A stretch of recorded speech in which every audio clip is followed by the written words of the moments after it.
അവിടെ ബി.ജെ.പിക്ക് സാധ്യത ഉണ്ടാകാനുള്ള പ്രധാന കാരണക്കാരൻ മുഖ്യമന്ത്രി പിണറായി വിജയനാണ് എന്ന് അദ്ദേഹം ഉറപ്പിച്ചു തന്നെ പറഞ്ഞു. ഇതിന് പിന്നിൽ ദല്ലാൽ നന്ദകുമാറിന്റെ സാന്നിധ്യത്തിൽ ഇ.പി. ജയരാജൻ പ്രകാശ് ജാവദേക്കറുമായി നടത്തിയ കൂടിക്കാഴ്ചയാണെന്ന് മനസ്സിലാകുന്നതാണ്. ക്രോസ് വോട്ടിന്റെ സാഹചര്യം അദ്ദേഹം തള്ളിക്കളയുകയും ചെയ്യുന്നു. അന്തർധാരയുടെ ഫലം എല്ലായിടത്തും കണ്ടിരുന്നുവെന്നും കൂടി ഇപ്പോൾ മുരളീധരൻ വിശ്വസിക്കുകയും ചെയ്യും. ടി.എൻ. പ്രതാപൻ പോലും വേണ്ട രീതിയിൽ സിറ്റിംഗ് എം.പി ആയിരുന്നിട്ട് പോലും പ്രചാരണത്തിൽ സജീവമായിരുന്നില്ല. താഴെ തട്ടിലുള്ള പ്രവർത്തനം പലപ്പോഴും മിക്ക മണ്ഡലങ്ങളിലും ദുർബലമായിരുന്നു എന്ന് വേണം കരുതാൻ. മിക്ക പ്രവർത്തകരും സ്ഥാനം പോലും രാജിവെച്ച് മറ്റു പാർട്ടികളിലേക്ക് ചേക്കേറുകയാണ് ചെയ്തത്.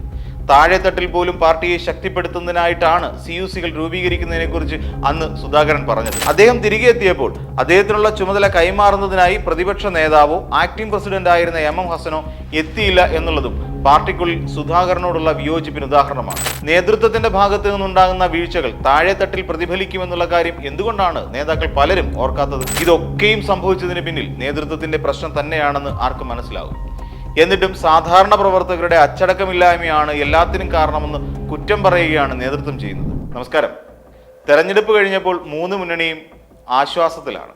തെരഞ്ഞെടുപ്പിന്റെ നിരക്കിൽ കുറവ് രേഖപ്പെടുത്തിയത് ഒന്നും കോൺഗ്രസിന്റെ വിജയത്തെ ബാധിക്കില്ല എന്ന് തന്നെയാണ് കെ മുരളീധരൻ അഭിപ്രായപ്പെടുന്നത്. ഇടതുപക്ഷവും കടുത്ത ആത്മവിശ്വാസത്തിൽ ആണുള്ളത്. കഴിഞ്ഞ ദിവസം മുരളീധരൻ നടത്തിയ ചില പ്രസ്താവനകൾ കോൺഗ്രസിനെ വീണ്ടും ചിന്തിപ്പിക്കുന്നത് തന്നെയാണ് എന്ന് കാണാം. തെരഞ്ഞെടുപ്പ് കഴിഞ്ഞപ്പോൾ തന്നെ തൃശ്ശൂരിലെ വിജയവുമായി ബന്ധപ്പെട്ട് മുരളീധരൻ നടത്തിയ പ്രതികരണങ്ങൾ കോൺഗ്രസിന്റെ തന്നെ ആത്മവിശ്വാസത്തെ ചോദ്യം ചെയ്യുന്ന തരത്തിലുള്ളതായിരുന്നു. തൃശ്ശൂരിൽ CPM ക്രോസ് വോട്ട് ചെയ്തിട്ടുണ്ട് എന്നും അത് BJP-യിലേക്ക് അതിൻ്റെ വിജയത്തിലേക്ക് നയിക്കുന്നതിന് ഉതകുന്ന തരത്തിലാണ് വോട്ടിംഗ് നടന്നിട്ടുള്ളത് എന്നുമായിരുന്നു മുരളീധരന്റെ പ്രതികരണം. അവിടെ BJP-ക്ക് വിജയസാധ്യത ഉണ്ടാകാനുള്ള പ്രധാന കാരണക്കാരൻ മുഖ്യമന്ത്രി പിണറായി വിജയനാണ് എന്ന് അദ്ദേഹം ഉറപ്പിച്ചു തന്നെ പറഞ്ഞു. ഇതിന് പിന്നിൽ ദല്ലാൽ നന്ദകുമാറിന്റെ സാന്നിധ്യത്തിൽ ഇ.പി. ജയരാജൻ പ്രകാശ് ജാവദേക്കറുമായി നടത്തിയ കൂടിക്കാഴ്ചയാണ് എന്ന് മനസ്സിലാകുന്നതാണ്.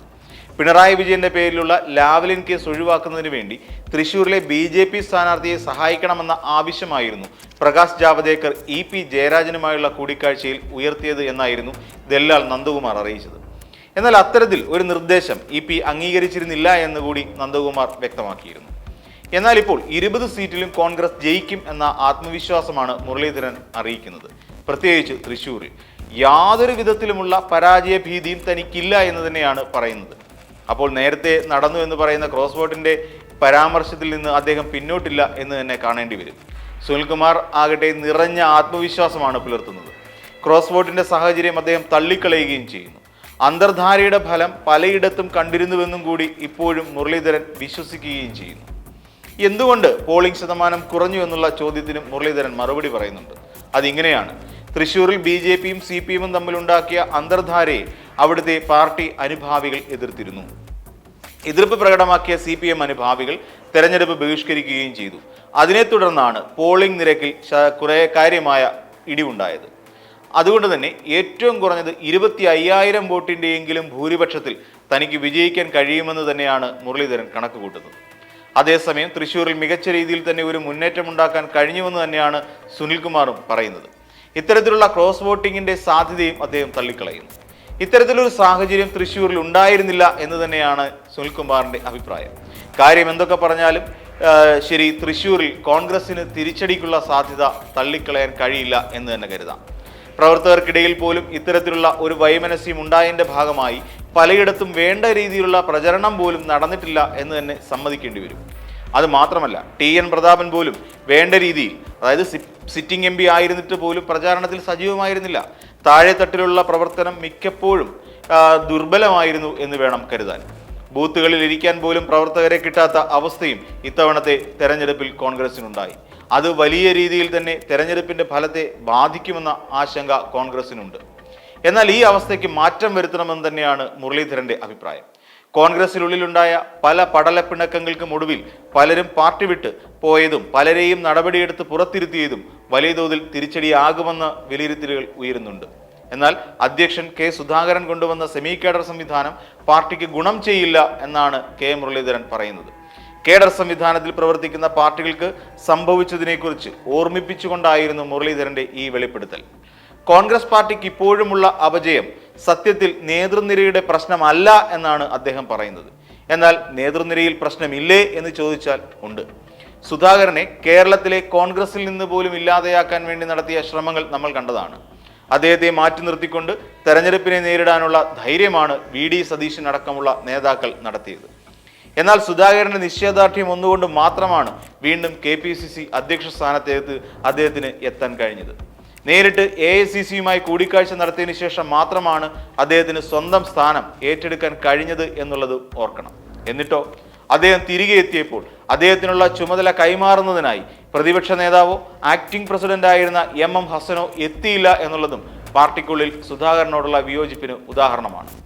ഈ സുധാകരൻ തന്നെ KPCC അധ്യക്ഷനായ സമയത്താണ് സെമി കേഡർ സംവിധാനത്തിലേക്ക് പാർട്ടിയെ കൊണ്ടുവരുന്നതിനും അച്ചടക്കമുള്ള പാർട്ടിയാക്കി മാറ്റുന്നതിനുമുള്ള ശ്രമങ്ങൾ നടത്തിയത്. എന്നിട്ട് എന്താണ് സംഭവിച്ചത്? മിക്ക പ്രവർത്തകരും സ്ഥാനം പോലും രാജിവെച്ച് മറ്റു പാർട്ടികളിലേക്ക് ചേക്കേറുകയാണ് ചെയ്തത്. താഴെ തട്ടിൽ പോലും പാർട്ടിയെ ശക്തിപ്പെടുത്തുന്നതിനായിട്ടാണ് CUCകൾ രൂപീകരിക്കുന്നതിനെ കുറിച്ച് സുധാകരൻ പറഞ്ഞത്. സത്യത്തിൽ അത് കോൺഗ്രസ് പാർട്ടിയെ കൂടുതൽ ജനങ്ങളിലേക്ക് അടുപ്പിക്കുന്നതിനും പ്രവർത്തനങ്ങൾ ക്രമപ്പെടുത്തുന്നതിനും ഉതകുന്നതാണ്. എന്നാൽ അതൊന്നും ഈ ലോക്സഭാ തെരഞ്ഞെടുപ്പിന് മുൻപായി ക്രോഡീകരിക്കാൻ കഴിഞ്ഞില്ല എന്നതും മുരളീധരന്റെ വാക്കുകളിൽ നിന്ന് തന്നെ നമുക്ക് മനസ്സിലാക്കാൻ കഴിയുന്നതാണ്. ഇനി പഞ്ചായത്ത് തെരഞ്ഞെടുപ്പുകളാണ് വരാൻ പോകുന്നത്. അതിനു മുൻപായി തന്നെ ഇത്തരത്തിലുള്ള CUCകളെ ശക്തിപ്പെടുത്തേണ്ടത് കോൺഗ്രസ് പാർട്ടിയുടെ നിലനിൽപ്പിന് തന്നെ അത്യാവശ്യ ഘടകമായി തന്നെയാണ് കരുതേണ്ടത്. ഇതിനിടയിലാണ് മറ്റൊരു വാർത്ത കൂടി പുറത്തു വന്നത്. ചെറിയ പ്രാദേശിക പാർട്ടികൾ ഉണ്ടാക്കിക്കൊണ്ട് അവയൊക്കെയും NDAയുടെ ഭാഗമാക്കി മാറ്റാൻ പോകുന്നു എന്ന്.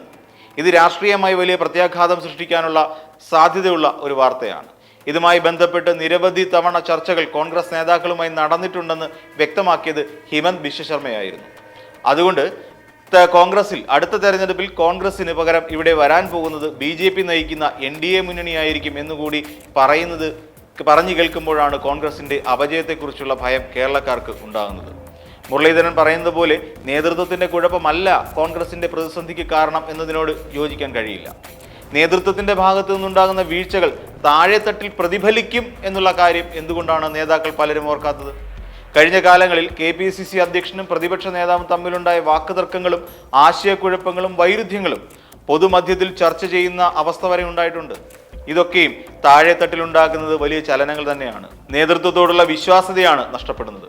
പൊതുവെ ചാനൽ ചർച്ചകളിലൂടെ ശ്രദ്ധേയനായ ഒരു യൂത്ത് കോൺഗ്രസ് നേതാവാണ് രാഹുൽ മാങ്കൂട്ടത്തിൽ. രാഹുൽ യൂത്ത് കോൺഗ്രസ് അധ്യക്ഷ സ്ഥാനത്തേക്ക് മത്സരിച്ചപ്പോഴുണ്ടായ പ്രശ്നങ്ങളും നമ്മൾ കണ്ടതാണ്. വ്യാജരേഖ ചമയ്ക്കുന്നതുൾപ്പെടെയുള്ള ക്രമക്കേടുകളാണ് ഇവിടെ നടന്നത്. ഇതും പാർട്ടിക്കുണ്ടാക്കിയ ചീത്തപ്പേര് കുറവൊന്നുമല്ല. അതിനിടയിൽ പത്മജ വേണുഗോപാലിന്റെ BJP പ്രവേശനവും ഇത്തവണ ചർച്ചയാക്കി മാറ്റാൻ ഇടതുപക്ഷത്തിനും അതുപോലെ തന്നെ NDAയ്ക്കും കഴിഞ്ഞിട്ടുമുണ്ട്. ഇതൊക്കെയും സംഭവിച്ചതിന് പിന്നിൽ നേതൃത്വത്തിന്റെ പ്രശ്നം തന്നെയാണെന്ന് ആർക്കും മനസ്സിലാകും. എന്നിട്ടും സാധാരണ പ്രവർത്തകരുടെ അച്ചടക്കമില്ലായ്മ എന്നാണ് എല്ലാത്തിനും കാരണമെന്ന് കുറ്റം പറയുകയാണ് നേതൃത്വം ചെയ്യുന്നത്. എല്ലാ അന്തർധാരകളും ചർച്ചകളും നടക്കുന്നത് ഇവിടുത്തെ നേതാക്കന്മാർ തമ്മിലാണ്. സാധാരണ താഴെത്തട്ടിലുള്ള പ്രവർത്തകർ തങ്ങൾക്ക് മുന്നിൽ നിൽക്കുന്ന സ്ഥാനാർത്ഥികൾക്ക് വേണ്ടി അഹോരാത്രം ഉറക്കം പോലും ഒഴിഞ്ഞുകൊണ്ട് പോസ്റ്റർ ഒട്ടിക്കാനും വീട് വീടാന്തരം കയറി വെയിലും ചൂടും വകവയ്ക്കാതെ പ്രവർത്തിക്കുകയും ചെയ്യുന്നു, വോട്ട് അഭ്യർത്ഥിക്കുകയും ചെയ്യുന്നു. പ്രാദേശിക പാർട്ടി രൂപീകരിക്കുന്നതിനുള്ള ചർച്ചകൾ നടന്നതുപോലും അവർ ഒരുപക്ഷെ അറിഞ്ഞിട്ടുണ്ടാകില്ല. സത്യത്തിൽ ഇത്തരത്തിലുള്ള ചർച്ചകൾ പ്രവർത്തകരെ കബളിപ്പിക്കുന്നതിന് തുല്യമല്ലേ എന്ന് നേതൃത്വം തന്നെ ചിന്തിക്കണം. എങ്കിൽ മാത്രമേ കോൺഗ്രസ് പാർട്ടി കേരളത്തിൽ ഇനിയും പഴയ പ്രതാപത്തിലേക്ക് തിരിച്ചെത്തുകയുള്ളൂ. അല്ലെങ്കിൽ BJPക്ക് നേതാക്കളെ സംഭാവന ചെയ്യുന്ന ഒരു പാർട്ടിയായി കോൺഗ്രസ് അധപതിക്കും.